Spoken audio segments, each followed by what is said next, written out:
وہ गुनाह जो खामोशी से रिस्क रोक देते हैं। क्या कभी आपने सोचा है कि कुछ लोग बहुत मेहनत करते हैं लेकिन फिर भी रिस्क में बरकत नहीं आती?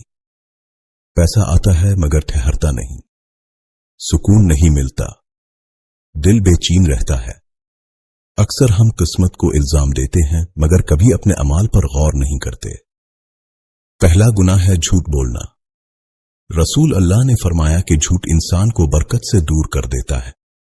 जब इंसान सच छोड़ देता है तो अल्लाह इसके मामलात से खैर उठा लेता है। दूसरा गुनाह है नमाज में गफलत। नमाज सिर्फ इबादत नहीं बल्कि रिस्क की कुंजी है।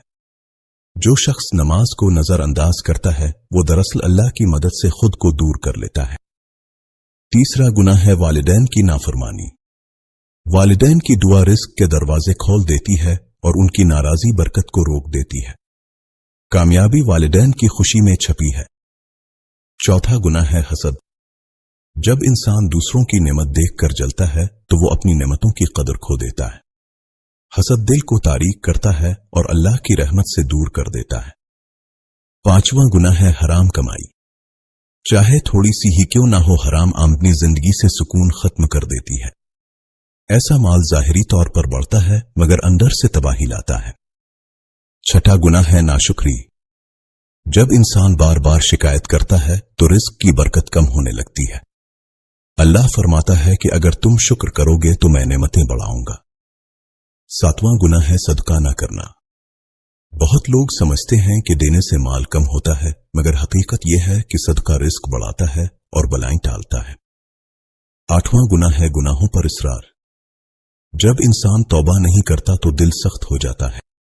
दिल की सख्ती रिस्क की बंदिश की अलामत बन जाती है। तौबा ही नजात का रास्ता है। रिस्क सिर्फ पैसा नहीं, सुकून और सेहत भी है। अगर जिंदगी में बेबरकती है तो अल्लाह हमें अपनी तरफ बुलाना चाहता है। वो सजा देने में जल्दी नहीं करता। तौबा इंसान की तकदीर बदल देती है। एक सच्ची तौबा बंद दरवाजे खोल सकती है। आज ही अपने दिल का जायजा लें और अल्लाह से मुआफी मांगें। वो गफूर और रहीम है। नमाज कायम करें, वालिदैन को खुश रखें, सदका दें और अल्लाह से ताल्लुक मजबूत करें। जब बंदा एक कदम अल्लाह की तरफ बढ़ता है तो रहमत के हजारों दरवाजे खिल जाते हैं। याद रखें, रिस्क आसमान से आता है और आसमान के दरवाजे गुनाहों से बंद और तौबा से खुलते हैं। अल्लाह से ताल्लुक मजबूत करें क्योंकि अल्लाह राजी हो जाए तो कमी